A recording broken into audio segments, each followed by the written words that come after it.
Our main character, Crash, is in bad shape, like really bad shape, and someone's yelling at him, asking what the hell he's doing. Then this girl shows up and tells him to hurry up and steal the curse that's affecting Lord Arthur. Now Crash, he's barely holding it together, but he says he'll do it. He'll start stealing the curse right away. So his purple energy starts surging out of him, and with it, he begins the process. This is where we get properly introduced to Crash. He's from the strongest family line you could imagine, but here's the thing. He's considered a complete failure. His eyes go wide as he absorbs this curse, and his ability activates. They call it Black Hood. The person who's having the curse removed, they're surprised by what's happening. Because this skill, what it does is steal curses from other people and transfer them directly to Crash himself. He takes on their suffering. Let me give you some background here. Crash is part of something called the Blue Sky Generation. It's this group of heroes who are fighting against the world's erosion. Meanwhile, Lord Arthur, now free from the curse, he's getting a potion from his companions to help him recover. But Crash is feeling unbearable pain. He falls to his knees. Lord Arthur looks up at the sky, still a bit weak, but already feeling much better than he was. And that's when it appears. This skeletal knight mounted on a demonic horse just shows up in the sky. This thing looks absolutely terrifying. It's got a broken horn and one eye that's glowing this eerie blue color. Without any warning, it launches a giant fireball straight at the mountains. Lord Arthur seems completely hopeless. He's wondering out loud if they can even fight this blue knight with so few people left. His sword drops to the ground and he just says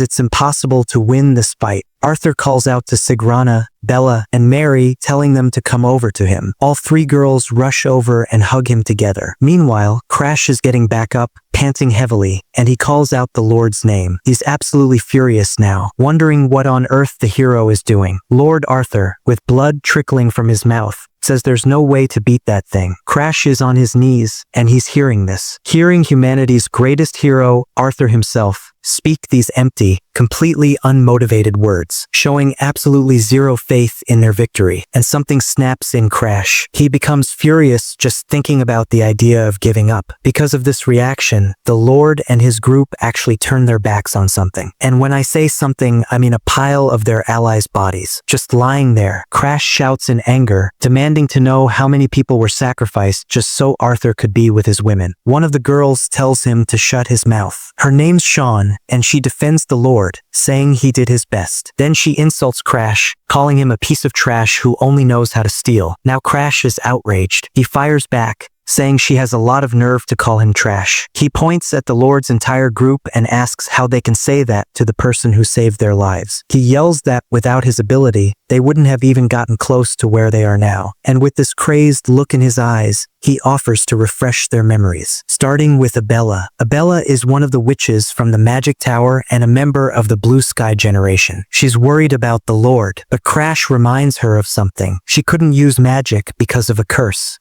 that he had to steal. While he was suffering from her curse, dealing with that pain, the girl actually attacked him when he went to get painkillers. The look on her face right now shows she remembers. Crash says her attitude of ignoring others has never changed since back then. Then he turns to Mary Diana, the strongest spear of the Empire. He calls her a brainless idiot who would fall for any curse and then cry for him to steal them. And then there's the princess, the one who called him trash after he sacrificed his own eyes for her. He asks if she has any idea how he felt helping her, even after she bullied him at the academy because he was from a different faction. Back at the academy, he was beaten up constantly, called a failure for not being able to fight back. Despite everything, he endured the humiliation and healed her eyes anyway. He did all of this because she was part of the Blue Sky Generation, one of the people who would save the world, while he was just a disgrace to the kingdom, a complete failure with no talent for fighting. And standing there now, he wonders what the point was. What was the point of cleaning up their messes all this time? That's when Lord Arthur speaks up. He says that if it were anyone else, maybe it would be impossible. But Crash should be the one to save the world. Our main character remembers how he saw the Lord, saw him as this great hero and leader. He saw Arthur on the front lines and decided he would stay by his side forever. So he asks why. Why is the hero giving up so easily now that they're at the end? The Lord says that since the world is going to end anyway, it's fine to tell the truth now. He reveals that the world is already done for, so he's going to restart everything everything from the beginning. Crash is completely shocked by this idea of starting over. Arthur confirms it and drops another bomb. This isn't the first time he's experienced the destruction. The Lord reveals that his special ability is regression, and this time he managed to find a technique for the three girls to come back with him while keeping their memories. Crash starts to understand the plan. If everyone starts over with the experience they've already gained, that means the chance of stopping the destruction next time will be much higher. Arthur says he's going to restart everything from scratch, but only with the three girls. Our main character is confused. He asks what will happen to him, and with this sadistic smile, the Lord prepares to deliver the worst possible news. He simply says that Crash is no longer necessary for his plans. Hearing this, Crash's world completely falls apart. The Lord admits that his Black Hood ability was pretty useful. After all, it could steal curses that were otherwise impossible to break. But then Arthur asks what's the point? What's the point of regressing with someone who's already all broken? He thinks it's much more efficient to get a new, clean version of Crash in the next life. And that's when it hits our main character. He was used like a disposable item the whole time. The plan was to ditch him from the very beginning. The Lord even adds that he'll use him in the next life and the one after that, bidding him this cynical farewell. Desperate,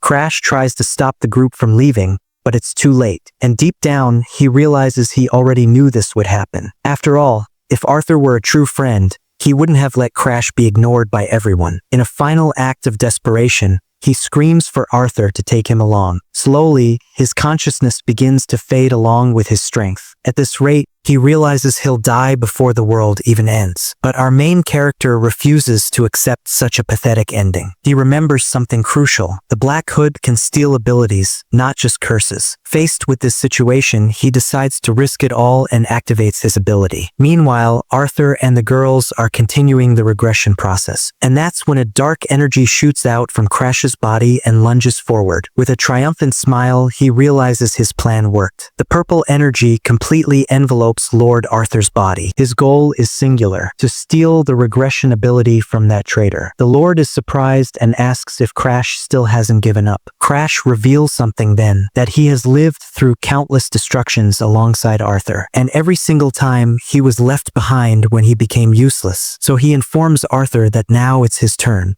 to be abandoned. With a crazed smile, he agrees that maybe he really is insane. He points to the Blue Knight and reminds Arthur that the world is destined for ruin anyway. The giant knight watches everything from above with its cold, calculating gaze. Arthur is terrified by Crash's determination. His eyes widen as he realizes the madness in the guy's plan. But our main character doesn't care about that traitor's opinion anymore. He says that since Arthur won't save the world, he'll do it himself in the next life. With that, Crash closes his eyes and the regression ability activates. He feels the power coursing through his body. His mind begins to travel through time. Suddenly, he opens his eyes, startled by the abrupt change of scenery. He wakes up to the sound of a baby crying in what looks like a very luxurious place. He's confused, not understanding what's happening around him. Looking around, he realizes he's in this fancy, well-decorated room. The place looks familiar, but his memory is still a bit jumbled. A moment later, it hits him. He's a child again, and he's in the house where he used to live. A system screen confirms that the regression was complete. He has returned to his 13-year-old self. From here, we need to understand what the world's erosion actually is. It's this phenomenon that destroys everything. The environment changes and species from another dimension invade the world. Among these creatures, there are those that look very similar to humans, but they're not.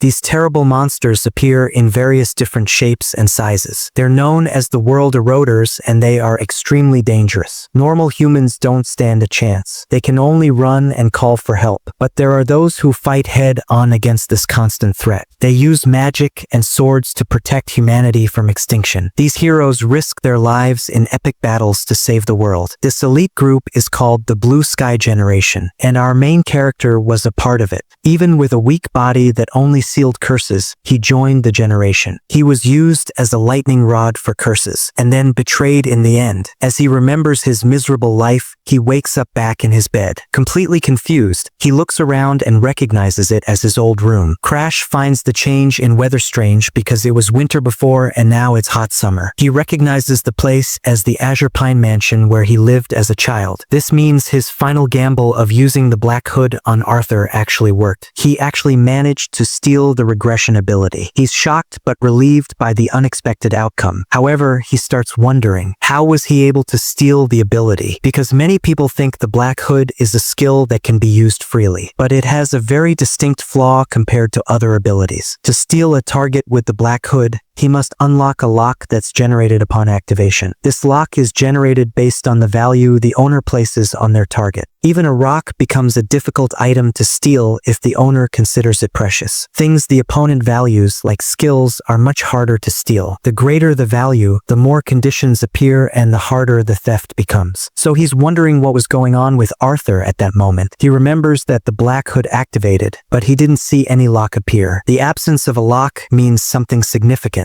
Arthur truly wanted to get rid of the skill. Our main character can't believe it, that the King of Heroes would just throw away regression like that. Remembering the past, he realizes that Arthur occasionally showed a strange side. The hero seemed exhausted. He acted as if saving the world was just a boring chore. Repeating a world doomed to destruction all by himself must have shattered his sanity. Therefore, to Arthur, regression was no different from a terrible curse. That's why he wanted to pass his memories on to the three girls and move on. That way, they could regress together while leaving him behind again. The fact that he managed to steal the skill with the Black Hood means something terrible. It means that Arthur was trapped in the ruined world without his main ability. He was hit by the Blue Knight's meteor shower and most certainly met his end. Crash says he took the skill that Arthur wanted so badly to throw away, and that he should be grateful. He lets out this bitter laugh, thinking about all the injustice he suffered. He remembers how he was always left out of the group. They acted as if absorbing curses was easy, completely ignoring his suffering. They never cared about the suffering of a teammate. With tears of anger, he remembers all the humiliation he went through. Because of this, he curses Arthur, says the hero got exactly what he deserved. Back in the past now, he looks in the mirror and sees his youthful appearance. He's about 10 years old, short but with decent muscles for his age. This is the result of training every single day just to survive in the Walheim family. He then realizes where he is in the timeline. He's in the mansion right after the proving ceremony. In this ceremony, the fate of each family member is decided. The more excellent the contractor, the higher the level of the god who chooses them. But our main character was an exception. Because he had no talent, no god chose him. As a result, he was kicked out of the family's main house, and he was sent to the Azure Pine Mansion, place for failures. Now he, the family's biggest failure, is back in this hated place. However, now he is the only one who knows about the approaching end of the world, an end that not even the powerful blue sky generation could prevent. Looking out the window, he wonders if he can stop the end of the world. He has this dark vision of the destruction to come with various monsters. In anger, he punches the window and decides something. He's not going to just sit around and whine. It's not about whether he can or can't. He has to stop it because he fought so hard for this. After all, if the world is destroyed, he goes down with it. With a determined look, he knows there's no other option but to fight. The first step to preventing the destruction begins right now. Suddenly, a voice calls him young master and an old butler appears. Crash is happy to see Aruto and realizes he's still alive. Aruto was the mansion's only butler and took care of him, even though he was a failure. But then Crash remembers something dark, that Aruto was the one who poisoned him on his brother's orders. With this crazed look, he wonders when the old man plans to use the poison. It was this butler who, when he was 14, made him drink poison, teaching him his first lesson in betrayal. From there, he remembers several other people who betrayed him. Even his own family despised him and treated him like a complete nobody. In another scene, two men are shocked by the strength of this mere 15-year-old girl who is defeating the knights. This is Charlotte Walheim, our main character's older half-sister and a true sword saint. The two men comment on her talent, which only appears once every 1,000 years. Meanwhile, the other half-brother, Baroin Walheim, seems quite annoyed by the compliments for the girl. His eyes gleam with hatred and he swears he will annihilate her entire bloodline. But he knows that Charlotte is too big of a risk, and her mother is also very powerful, so there's only one option left for him, the useless failure of the family. He decides he'll start his plan by getting rid of our main character first. Baroin speaks with Aruto and says that the butler's path is also blocked because of Crash. He offers a poison and promises to solve Aruto's daughter's problems and debts in exchange. The butler hesitates, says he raised Crash like a son and can't do it. In a cold voice, Baroin just says Aruto's name to pressure him. He then asks if the butler is going to choose someone else's child over his own daughter. Faced with this impossible choice, Aruto has no other option but to accept. And so the butler poisons our main character's food,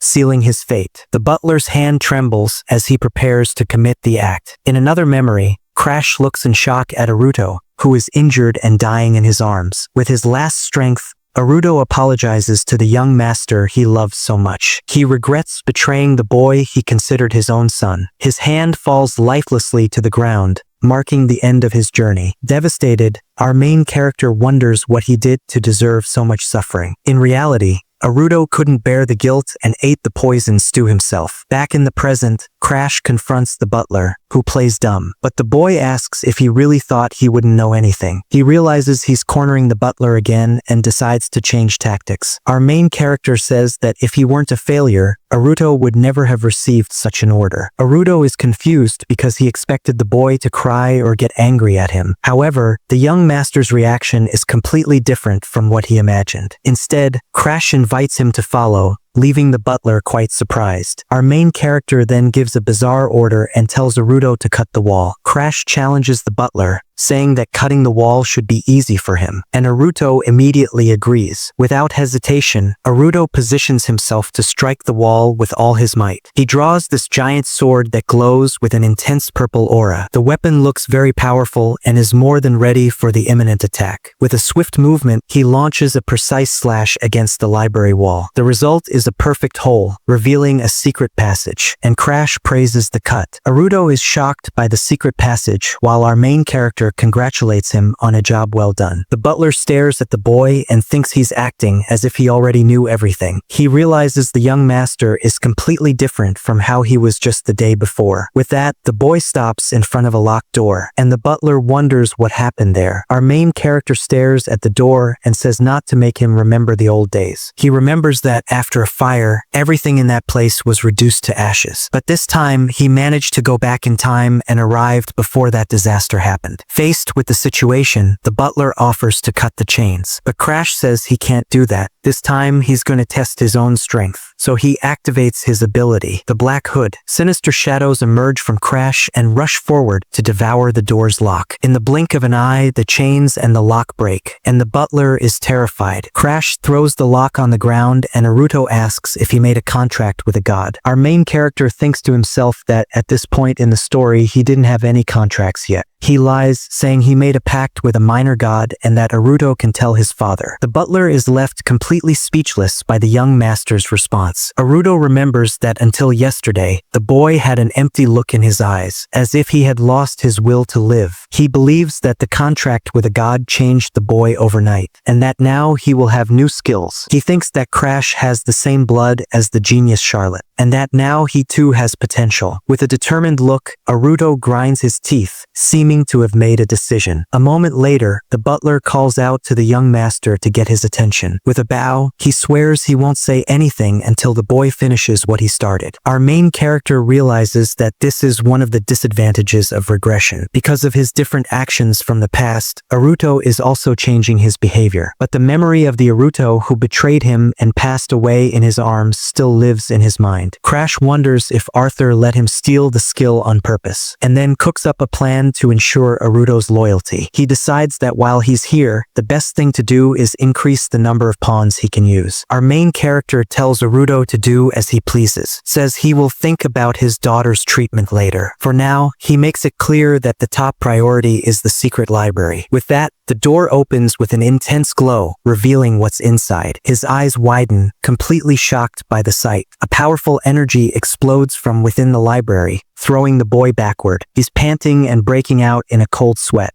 feeling the pressure of that immense power. He has seen many curses, but this one gives him the chills, and he's sure that his manual is in there. The two of them look at the shelves full of books and see the sinister fiery aura coming from one of them. A moment later, he spots the right book, and with a smile, he says he's found it. This is the secret library of the Azure Pine Pavilion, where the memories of the failed ancestors are kept. They aren't skills, but rather the product of humans who wrote manuals to achieve maximum power. In the beginning, anyone could enter, but the place became a secret because of one person. That person is none other than Valhys Dirishheim, the most feared ancestor of the family. Valhys was known as the worst failure in the history of the Walheim family, but he was consumed by the world's erosion and became the strongest person. Crash grinds his teeth because the secret manual was left behind by this failure. With a smile, he picks up the book and says it took a while, but now the manual is his. His full name was Dirus Walheim, the most powerful ancestor of all. He was both the greatest failure and the strongest figure in the family's history. In his time, the greatest mages in the world tried to challenge his immense power. However, he destroyed their magic with a single hand without the slightest effort. With a sadistic smile, he dominated all his opponents with ease. One of his victims lies fallen as it's revealed that no one could stop him. His secret technique was known as extreme blood poison. By absorbing the erosion,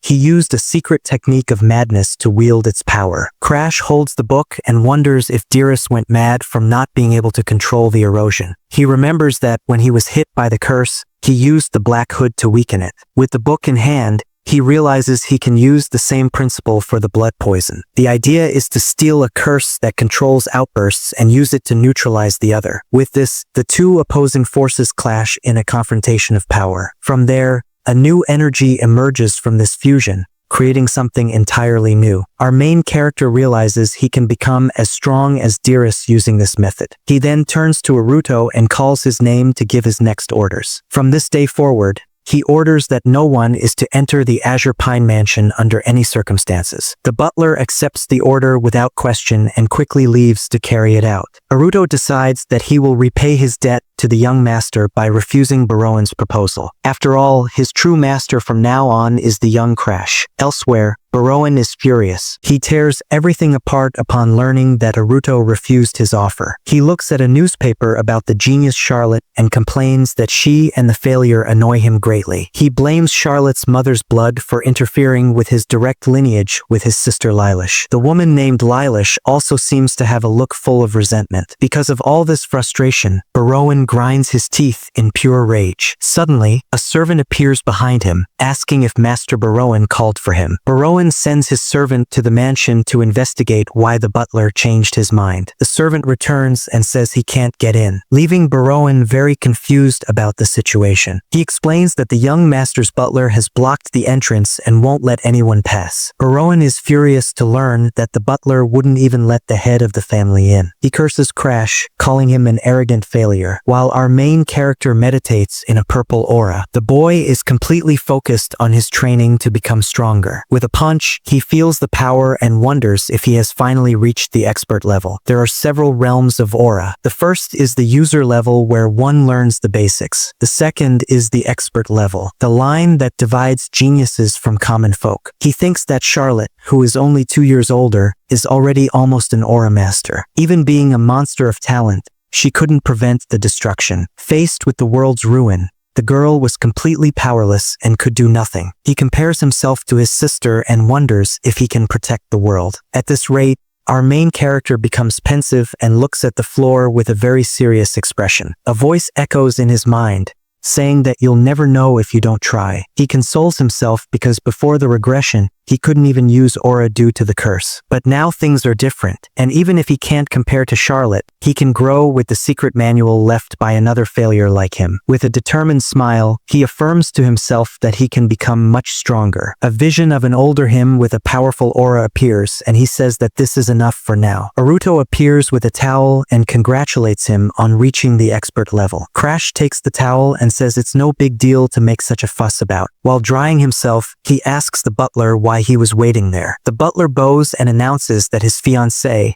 Lady Bianca Hardenheart, has arrived at the mansion. Upon hearing this, our main character is completely shocked and speechless. He remembers her as Bianca the White Demon, a very feared figure in the future. She became the leader of the eroders and defeated one of the 10 strongest from the heavens. But now she is just the youngest daughter of the Hardenart family, a normal little girl. Looking at the girl at the gate, he realizes it's a political marriage. It's a deal where the Walheim family gets rid of a nobody and gains an alliance with the North. With a smile, our main character thinks that they are both being conveniently used by their families. He actually already had something to discuss with Bianca and is surprised that she came to him. Bianca Hardenheart is the youngest daughter of the family that rules the northern continent. Because of the influence of her mother who was cursed, she was born with a major problem. From the moment of her birth, Bianca was afflicted with a curse called Snow Doll. This curse even reached her soul, so it couldn't be broken by normal methods. As a cursed child who was born in exchange for her mother's life, her situation was quite sad. Because of this, Bianca was treated very coldly within her own family. Thinking about this, our main character wonders if the girl hated him for some reason. He hopes this won't interfere with his plan to steal her curse for himself. After all, the Snow Doll is the curse he needs to control the extreme blood poison. Our main character thanks the butler while wiping the sweat from his intense training. He tells Aruto to bring the girl inside the mansion and ask her to wait a bit. From there, a memory from 5 months ago shows Crash treating Bianca very poorly. He yelled at her, telling her to get out, saying she was only interested in his family's power. The girl has a sad but also very serious expression after the humiliation. Without a word, she simply turns and leaves the room. Bianca thinks to herself that she didn't come here because she wanted to be with him. In a flashback, her father says that for the family to survive, she must marry a Walheim. He holds her by the chin and calls her name in a very cold and calculating way. The girl knows that her house's fate depends on her, and that she must do whatever it takes. If it weren't for the arranged marriage, she would never deal with a cynical loser like Crash. The girl clenches her clothes tightly, showing all her frustration and anger. Because of this, she decides that she is the one rejecting the engagement, not the other way around. Back in the present, our main character remembers what a jerk he was and lets out an oops. With a smile, he apologizes for the hot tea and says he's going to have a word with the maids. Bianca is left completely speechless by the boy's sudden change in attitude. Our main character then invites her for a walk in the garden to relax a bit.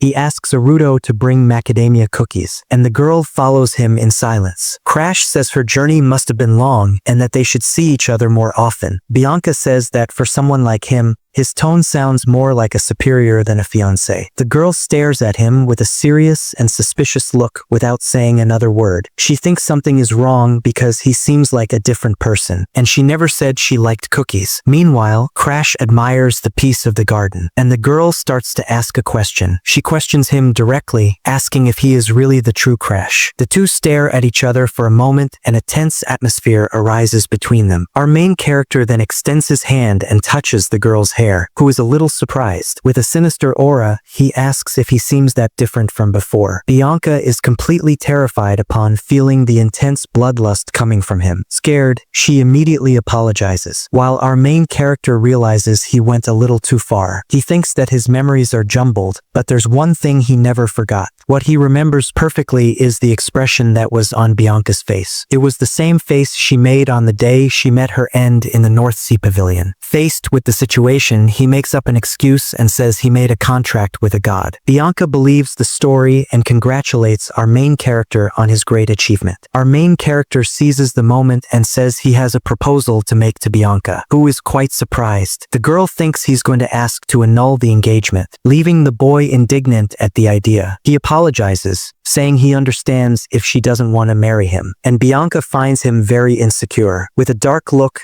the girl stares at him and says she is his fiancée. Right after, she affirms with absolute certainty that this will not change in any way. Our main character is moved and wonders when was the last time he heard such sincere words. So he composes himself and says that with his newly awakened ability, he can do something. With a smile, he extends his hand and reveals that he wants to take her snow doll curse. The girl is shocked and remembers that even the greatest experts failed to remove her curse. She asks if he's going to take the curse, and he says yes, and that he might even annul the engagement in return. Bianca thinks that since he's a failure, he must have problems with his family. Because of this, she believes he's so tired of everything that he wants to erase his feelings. The girl gets worried and wonders if the boy might be having some mental issues. She remembers a mage saying that when someone reaches their limit, their mind becomes sick. This mage explained that the person might become someone else or even try something against themselves. The girl remembers the mage saying that these moments are dangerous and signs of an end. He advised her to stay by the person's side, and because of that,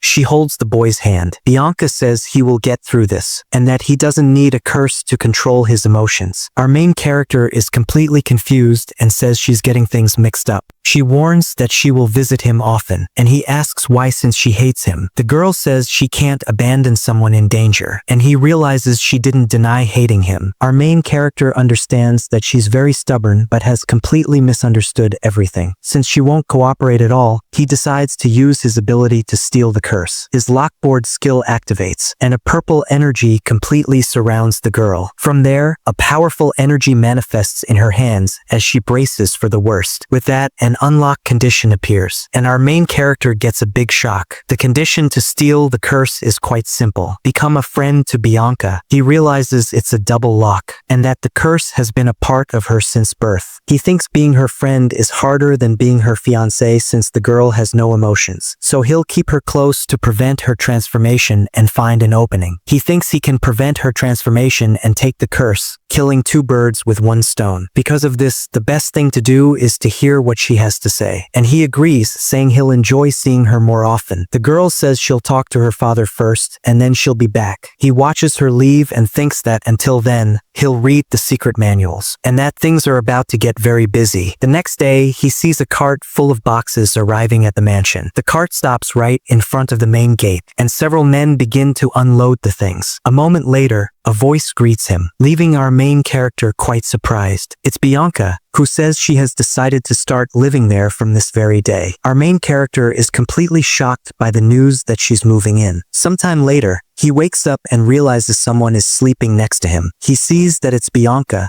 sleeping peacefully and drooling a little on his bed. The boy wonders if the girl is sleeping there again, as if it's already a habit. With that, he yawns and warns that people will get the wrong idea if they see her there. Bianca wakes up, greets him, and asks why he is there, making the boy quite annoyed. From then on, he focuses entirely on his training to control his new dark energy. Our main character reflects that a few months have passed since Bianca came to live with him. He remembers the day the girl arrived and announced she would be living there from now on. He was completely shocked by her news, asking him to take good care of her. He asked if she had already moved in, and the girl said her family gave permission right away. Worried, he asked if she would be okay so far from her family at only 12 years old. He realized that because she had no emotions, the absence of her family didn't affect her at all, so he thought this could be a good condition for them to become friends. While training, he realizes that time has passed quickly, and the year will soon be over. This means that the opening of Lehalen Academy is getting closer. Before the regression, it was this academy that trained the members of the Blue Sky generation. As he remembers his old companions, he grinds his teeth in pure hatred. With a wicked smile, he says he knows their weaknesses and can steal their skills. He'll turn 14 next year, so he has 1 year to get stronger. However, he notices that his talent is starting to hit a limit. Because of this, he wonders if the beginner level is the most he can achieve with the manuals. To overcome this barrier, he needs to steal Bianca's curse and master the blood poison. Upon leaving his room, he finds her sitting there and asks if she was waiting for him again. The girl confirms it